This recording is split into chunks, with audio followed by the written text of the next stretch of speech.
There's been a Star Wars shakeup. Patty Jenkins' film, gone. Kevin Feige's film, gone. Taika Waititi's film, it might still happen, but he's going to star in it. And with all these film cancellations, there's still going to be a film announcement this April at Star Wars Celebration. Okay, hey, I'm Han. This is Han Talks First. Welcome back. This is going to be a shorter episode because this article came out on Variety. And yes, I know I'm late to posting the video, but we're going to cover it here anyway, and I'm going to give you my thoughts on what's going on. So Variety just posted Star Wars shakeup, Kevin Feige and Patty Jenkins movies shelved, and Taika Waititi's looking to star in his own film. So I'll tell you, immediately when I saw this headline, I was like, oh my God. Again, another creator of a Star Wars project being let go, or having the old creative differences. It just seems like this happens almost every other month. So let's take a look and see what this article is actually saying. Disney boasts a robust fleet of live-action Star Wars series, 3 streamed in 2022 alone, but not a single Star Wars movie has received a green light, let alone gone into production. And the earliest a film is scheduled to debut in theaters is December 2025, 6 years after the rise of Skywalker. Look, it's no surprise that we were going to have a hiatus from Star Wars movies. Bob Iger, the old CEO, now the returning CEO, said as much at the world premiere of, I think it was The Rise of Skywalker. He was like, look, we're taking a couple years, we're going to rethink some things, then we're going to come back strong. They never came back strong, though. And up until that point, we've just heard about all these cancellations and projects that come and go. And there's this podcast called The Town, and I listen to them regularly. And he's an old editor of The Hollywood Reporter, knows a lot of people, very in with what's going on in the industry. And amongst the studios and some of the production houses, they actually refer to Lucasfilm as kind of a joke, mostly because of the way they can't align their visions and they can't get on the same page on the projects they're going down, and that they don't have plans in place. And if you think about it, we really should have had a film into production at this point, because if you look at the capital, all the revenue that those sequel trilogy films made, that's tons of money you can be using to develop new movies. And yes, they've used some of that to create some TV shows, some really good TV shows, but that's not making you money. You know, the best form of revenue for them is the theatrical distribution, Star Wars films. I mean, do you really think they bought the IP Star Wars and Lucasfilm so that they can make TV shows for their streamer where they make no money? No, I don't think so. So anyway, all I'm saying is I don't understand why we haven't had a film in production at the very least at this point. So it goes on to say it's not for want of trying. In 2020, Lucasfilm chief Kathleen Kennedy announced that Wonder Woman helmer Patty Jenkins would direct the next Star Wars movie, the one-off adventure called Rogue Squadron. But in September 2022, Disney pulled the title from its scheduling of December 2023. And sources with knowledge of the production say it is no longer in active development at the studio. And when Patty Jenkins was asked and wanted to give in a statement about if it was still in development or not, she said, "I don't know if it will ever happen or not." Patty, here's the deal. Your film's not getting made, and it's not even your fault.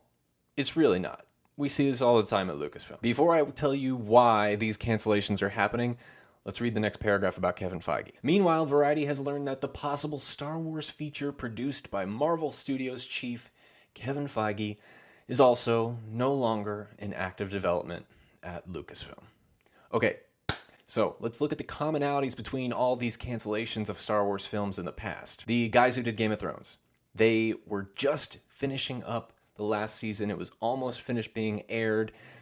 It was announced that they were going to do their own Knights of the Old Republic Star Wars trilogy, and they were developing it already. And then the last couple episodes of Game of Thrones air, and the reception was not positive. Boom, fired. And then we see the same exact thing happen a couple of years before that with Lord and Miller, the guys who were making Solo: A Star Wars Story.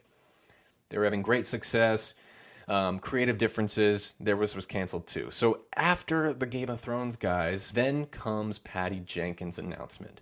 And they went so far as to shoot a trailer, a production trailer for this thing, which was pretty good, actually. It got me hyped. But that was back in 2020 of December. And then a couple of years later, we find out it's been shelved and it's actually not going to happen. So why did that happen? Well, it's because Patty Jenkins had Wonder Woman 2 come out. And while I personally don't think it was a bad movie, it definitely wasn't as good as the first one. And we see the pattern start to continue. The director releases something that doesn't get as big of a positive reception from the audiences and a little bit of backlash, and then Lucasfilm just, they back away. And the same exact thing, I think, is what's happening with Kevin Feige. I think he was gearing up to go into production, or at least pre-production, early development with his Star Wars film. I mean, they even announced that Michael Waldron was writing the damn thing.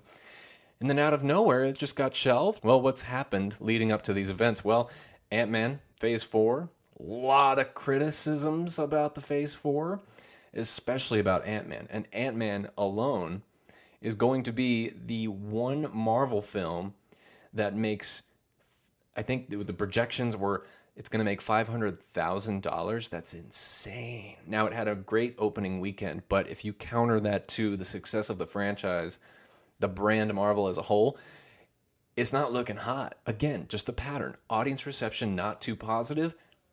Their Star Wars project is nicked. And I don't think that's kind of fair to the creators because, you know, not everything you make can be a success. And who knows, what if they came to Star Wars, made something great, and people loved it? You'll never know now. You'll never know. Now, the other theory about Kevin Feige is that he's realized that he needs to spend more time focusing on Marvel, and he can't distract himself with other things outside of that realm at the moment because of the fan backlash and disorganization, disarray, center himself in Marvel. And I actually believe he stepped away from the project himself. And look, shelved doesn't mean canceled, so it still could happen. I would love to see a Star Wars Kevin Feige movie. I'm totally down for it. Not a TV show, though. I don't like Marvel TV shows. They're not good for me. So my theory is he stepped away. And a lot of people were assuming, a couple years ago that he was actually going to be the one who was going to come and take over Lucasfilm and lead Star Wars altogether and completely leave Marvel. Well, it's still a possibility because obviously he has Phase 5 and 6, I think, the 2 next Avengers films, which he has to complete. I think after that, there's a huge possibility he actually could come to Star Wars and do his own thing over there. So the next little sliver of information that came out in this article was that Taika Waititi is actually going to star in his movie. And it says here, so what Star Wars movie could slot into that open December 2025 release date? I'm going to tell you right now, none. None of them. There's no way. There's not enough time. I mean, say that one of these projects was in development right now, and then they kicked off into pre-production this summer. Well, that's about half a year of pre-production. If you rush it, if we're talking about Force Awakens days, like how they rushed that pre-production, go into production, you're shooting for about a year, considering principal photography, B-roll, additional photography, pickups, all that kind of stuff, maybe a year. And then with the amount of visual effects a Star Wars movie needs, even if you do a lot of it in pre-production, it's still going to need heavy, heavy attention in post. So probably another year on top of that. So I totally think December of 2025 is ambitious. So anyway, it goes on and it says that the filmmaker Taika Waititi continues to work on his possible Star Wars feature and that he would most likely have a part in it as well, similar to the prominence to his standout role as an imaginary Adolf Hitler in the Oscar-winning 2019 feature Jojo Rabbit. And then it goes on and says how no one from Lucasfilm's made a statement or commented on this stuff. And then it said, out of nowhere, just randomly, a little nugget, something that I had never heard before. So although Lucasfilm hasn't officially confirmed it, the sources say that the studio is committed to a Star Wars movie from director Sharmeen Obaid-Chinoy, a 2-time Oscar winner documentarian who made her live-action narrative debut with 2 episodes of Ms. Marvel for Disney+. When did this happen? I'm so confused. And is this in tandem to Taika Waititi's film? Because I thought he was directing it and it was actually going to be written by the girl who wrote 1917, but it just seems so random. I had never heard of this, and I try to keep up with everything, and it just seems kind of random. And to be honest with you, I didn't like Ms. Marvel, the show. I thought the character was cute and fun, lovable, but the show itself, meh. So, I don't know. Let me know what you think of this random bit of news from Sharmeen. Okay, and then the last thing that it says here in the article, the very last thing, which is very, very important, is that sources say the studio will begin to unveil its plans for the future of Star Wars cinema at the Star Wars Celebration Convention in London in the weekend of April 7th. It had been speculated that they would start to ring out some film announcements at Celebration, and the only reason I thought it was true is because they're not having another Celebration for 2 years after this year's. And then, of course, if you've looked online, they have released the panels that they're doing, and they mention in the opening day's panel that they're talking about the future of the films. So who knows? Maybe they'll have some of the directors walk out on stage, give a little speech. Maybe we'll even have concept art. Who knows? I mean, we haven't heard anything about the films in 6 years, so it's about damn time, I think. Okay, everybody, that's the article. What did you think about all this news? There was a bunch of information dropped at us out of nowhere.